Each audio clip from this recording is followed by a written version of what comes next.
companheiro Robert. Boa noite, Robert.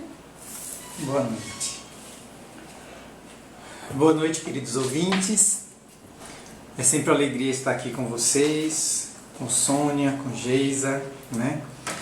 E interessante porque durante essa reflexão desse texto coincidiu com reflexões que eu vinha tendo ao longo da semana sobre os diversos compromissos que nós temos na nossa vida e que Emmanuel vem nos alertar sobre a gente estar em consonância com a fala do Cristo, né? Seguindo as nossas atividades cotidianas. Então o texto ele fala sobre a passagem que Maria e José vão a Belém para fazer o recenseamento que foi convocado, e ali ele foi cumprir essa questão civil, né? Mesmo Maria estando grávida, que está em Lucas capítulo 2, versículo 5. E aí ele chama esse capítulo de Ordem e Luz. Por que Ordem e Luz? Né? Porque tudo existe em harmonia para que nessa harmonia a luz prevaleça. Né? Se não existir essa harmonia, vai acontecer o caos e aí a gente acaba ofuscando essa luz. Né? Tanto que diversas passagens do Evangelho segundo o Espiritismo, eles nos colocam a necessidade de nós fazer a luz brilhar, colocar a luz do alqueire sobre o alqueire e assim por diante. Então, ele começa dizendo o seguinte: há muitas pessoas que, como os judeus antigos, as fazem rigorosas quanto ao conceito de ocasião na prática do bem ou no desenvolvimento do trabalho. Então, assim, os judeus, eles eram muito rigorosos porque eles vinham trazendo as leis mosaicas, que eram leis, né, muito duras para aquele povo, que veio também para educar esse povo primitivo, né, grosseiro, que veio lá exilado do Egito. Então Moisés utilizou a questão da fé para conseguir acalmar e dominar aquela multidão que veio, né, do Egito. Então eles foram ao longo dos séculos vivenciando essa lei dura, cheio de privações, cheio de ortodoxias, né? E inclusive regindo as questões cotidianas da vida. E Jesus ele veio trazer um Deus mais leve, em que as pessoas tinham sua liberdade de amar, de trabalhar, de servir, desde que fosse em prol do bem maior, do amor a todos universalmente. Então, essas mudanças são importantes para a gente entender que existem momentos na humanidade que há necessidades e outras de acordo com a evolução de cada um. Então nós hoje vivemos em uma sociedade em que cada um tem seu papel, e nesse papel foi disseminado uma diversidade de vivências e de convivências que aos poucos estão sendo, né, ouvidas vozes, defendidos seus direitos e principalmente levado adiante o que cada um tem de importante a contribuir para a sociedade. Então, porém, o que Emmanuel nos coloca aqui é que ainda existem pessoas hoje que ainda seguem esses ensinamentos judeus, né, onde tudo era mais duro, onde existia o Deus vingativo, o Deus que castiga, e ele diz que isso é uma prática que vem sendo difundida por algumas vertentes religiosas, inclusive, e que a gente precisa trabalhar isso em nós para que a gente não caia em contradição com o próprio Evangelho do Cristo, né? Que é aquele Evangelho que agrega, que acolhe, que socorre a todos sem distinção, né? E aí me veio durante essa semana uma reflexão sobre o nosso papel como médium, né? Por quê? Porque ele dizia, por exemplo, Emmanuel nos diz aqui, por exemplo, que os fariseus condenavam a Jesus por ele curar nos sábados, porque na lei dos judeus, na lei mosaica, o sábado era o dia do descanso de Deus e por isso deve ser resguardado de qualquer atividade. E eles achavam que curar os doentes também é uma atividade que deveria ser resguardada. E Jesus curava no sábado. E aí eu me questionei sobre isso durante a semana, na seguinte fala, né? A gente vê alguns trabalhadores de casa espírita, de instituições, qualquer que seja a instituição de vertente religiosa, principalmente ligada à questão espiritualista, que se prepara para os dias de trabalho naquela casa, naquele terreiro, naquele centro, mas nos outros dias da semana é como se toda aquela responsabilidade moral, aquele cuidado que ele tem na preparação energética não fosse levado em conta. Então faz tudo que vem na telha, só se resguardando nos dias de trabalho. E aí eu falei, mas nós somos médios 24 horas, né? Como diz o próprio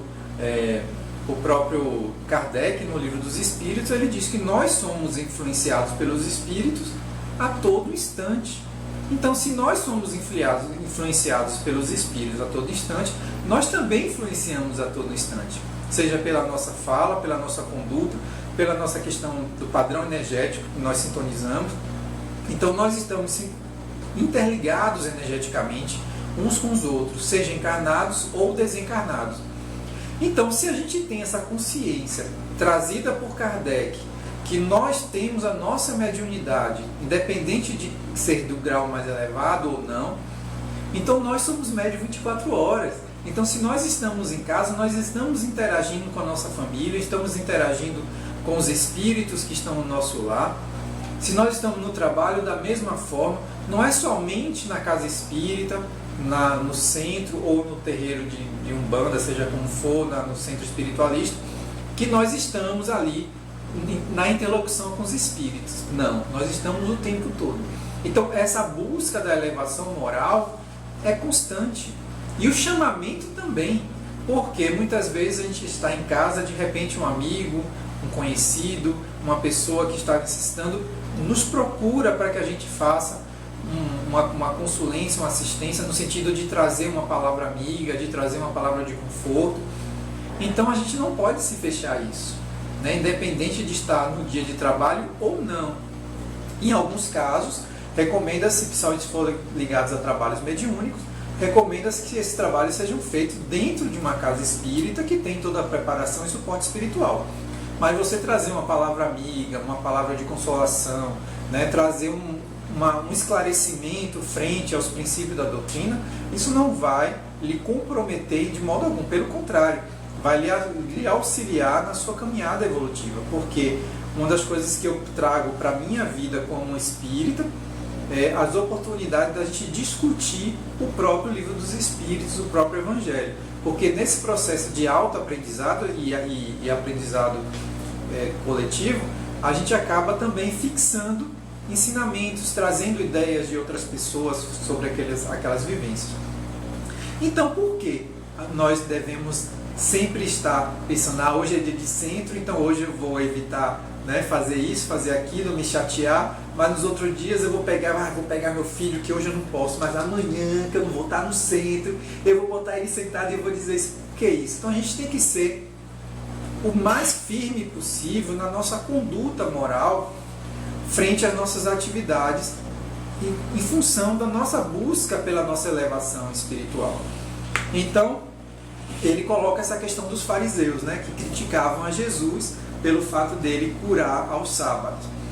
E aí ele diz que muitos ainda levam nesse extremismo, né, de que a gente deve resguardar aos sábados. No caso, em algumas religiões, em que nem a questão espiritual, nem a caridade, nem a questão material, eles não fazem trabalhos materiais, né, do seu dia a dia no sábado. E Emmanuel vem falar que isso é uma concepção extremista, né, dos ensinamentos. E Jesus ele veio nesse episódio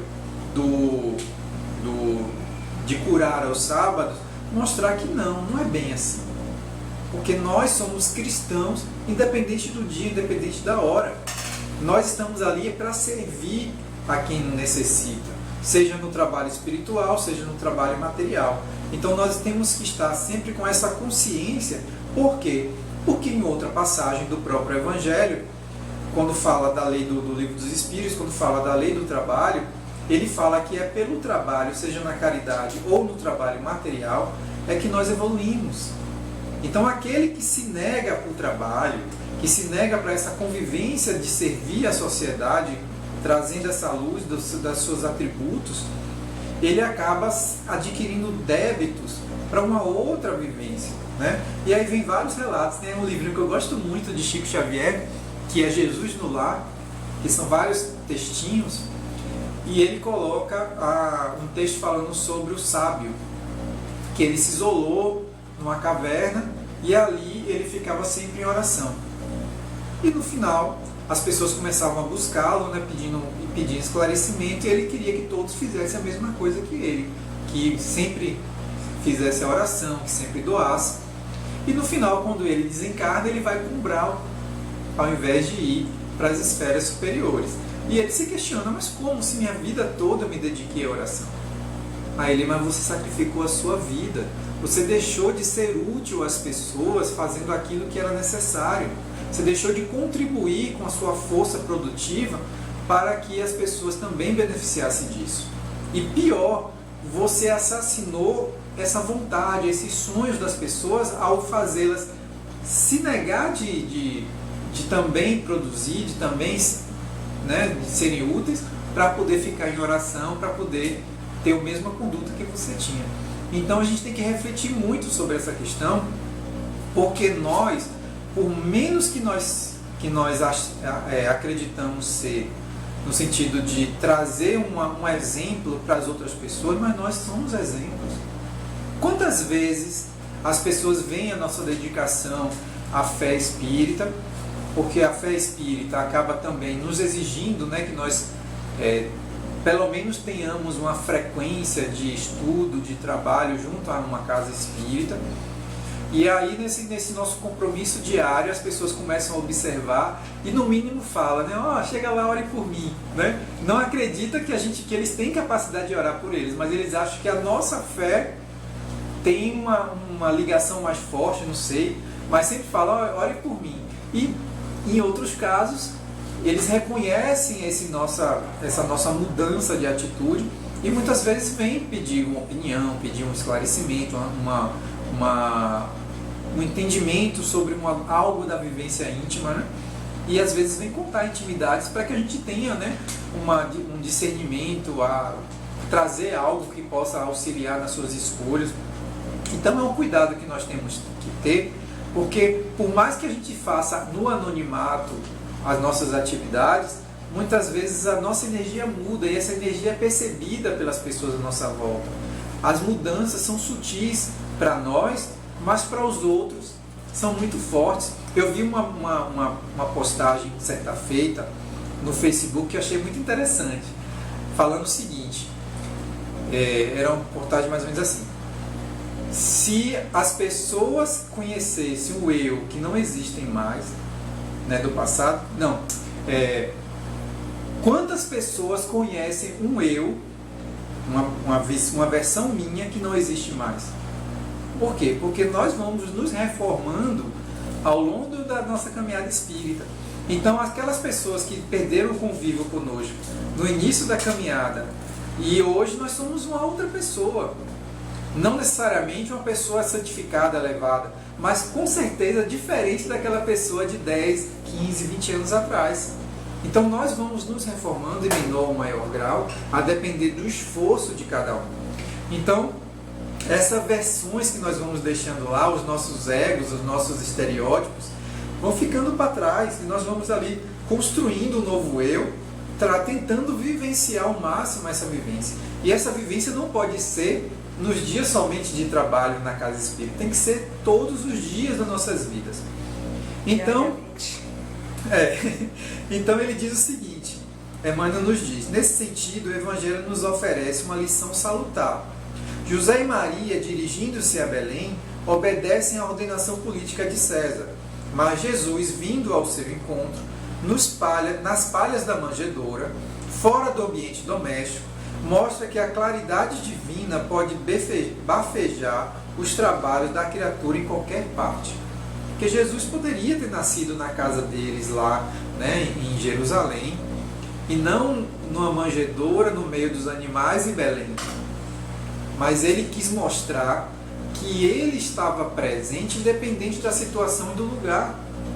E principalmente mostrando que desde o seu nascimento a vida dele ia ser de humildade e serviço. Então nós precisamos internalizar essas mensagens cristãs que estão ali nas entrelinhas e não tentar trazer ao pé da letra tudo que está ali na Bíblia para as questões de hoje que não cabem mais. Então, se a gente pegar o Evangelho de Jesus e tentar entender o processo do Velho Testamento, nós vamos ver que Jesus ele foi um revolucionário para a época. Ele desmistificou diversas questões que na época do Velho Testamento foi necessário, porque era um povo embrutecido, né, onde era olho por olho, dente por dente, né, que quem errava era apedrejado, que a mulher, quando o marido morria e se tornava viúva, ela era obrigada a casar com o irmão daquele marido. Caso o irmão não fosse vivo, ela era excluída da sociedade porque ela ficava sem marido. Então você vê como era rígido a questão da sociedade daquela época, e principalmente para a mulher. Então a mulher ela veio ganhando, né, seus direitos e seu espaço ao longo de muitas lutas. Isso vem acontecendo com diversas vertentes da sociedade que até então são discriminadas. Os negros, os índios, os homossexuais, né, a própria criança.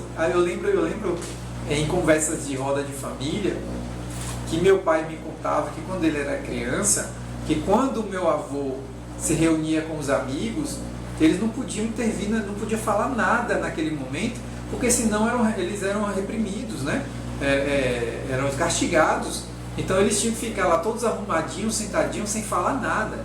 Hoje os filhos vêm, conversam, chamam a atenção dos pais, e ali eles vão interagindo com a família e fazendo parte daquele seio, muito diferente de antes. Então a própria criança ela foi ganhando o seu espaço dentro da família, que até então o menino era como se fosse um bicho qualquer, né? Ali dizia assim, da comida, da educação, deixa arrumado, e ele vai crescendo lidando com aquilo. Hoje não, eles vão. Então a gente vê que o próprio desenvolvimento da criança está muito mais acelerado por causa dessa convivência. Eles estão convivendo com os adultos. Então eles já começam a falar de uma forma mais explicada, já começam a entender um pouco o mundo dos adultos, mesmo na sua visão infantil, mas eles já começam a interagir, perguntar: como é que é isso, vovó? Como é que é aquilo?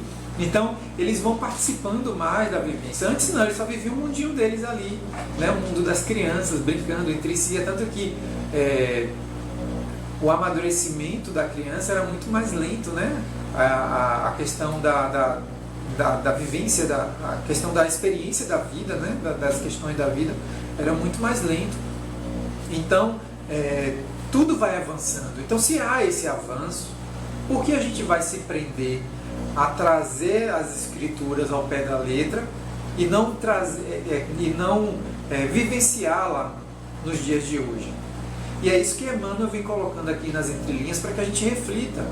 Porque se nós temos esse compromisso, se nós aceitamos ser médios, independente da vertente, se nós aceitamos ser cristãos, aceitamos vivenciar o Evangelho de Jesus, então nós não devemos nos privar de servir, independente do dia que o nosso chamado vem. Então, ele diz mais aqui o seguinte, que o casal de Nazaré não apresenta desculpas a fim de evitar a obrigação devida à ordem.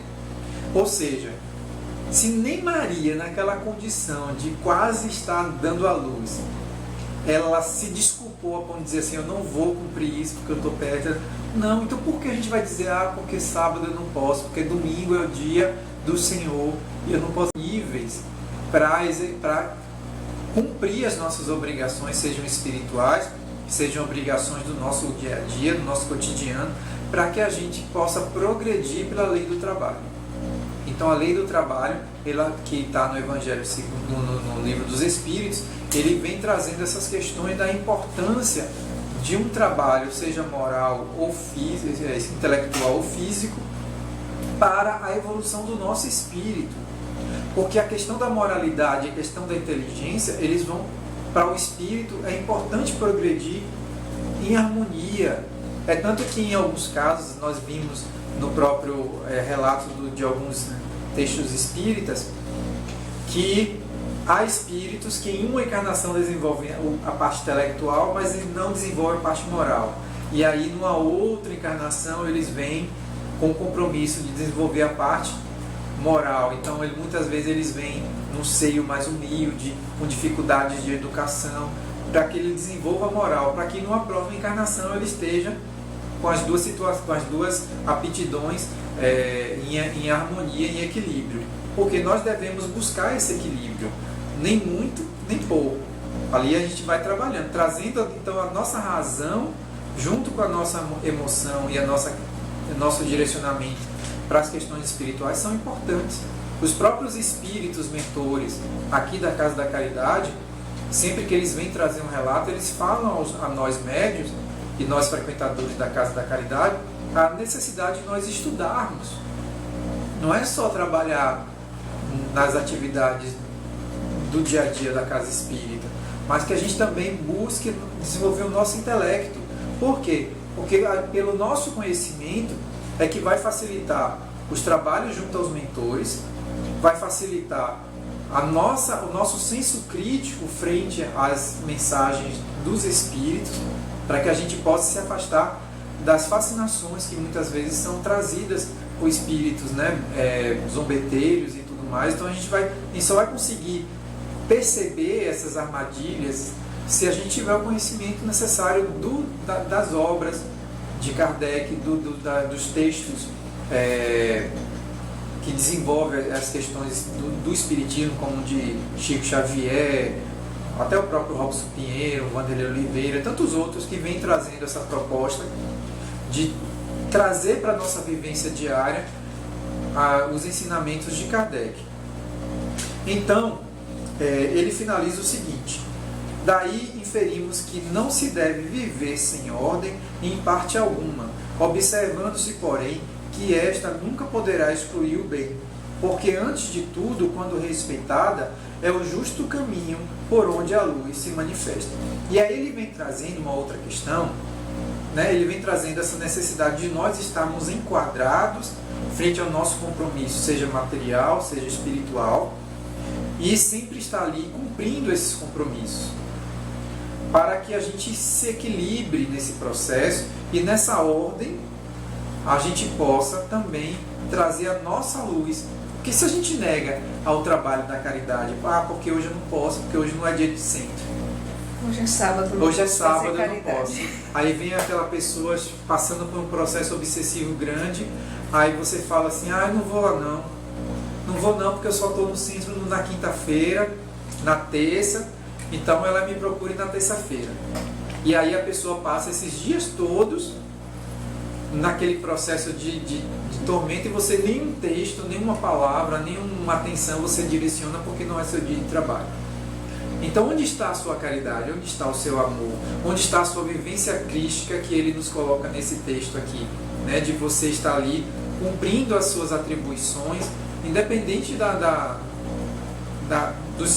das suas limitações, vamos dizer assim, não sei bem se é essa palavra, mas assim, independente de dizer que é porque eu não posso, porque hoje não é dia de centro, hoje eu não posso porque é o sábado, hoje eu não posso porque é o domingo, e aí você vai sempre postergando esses compromissos.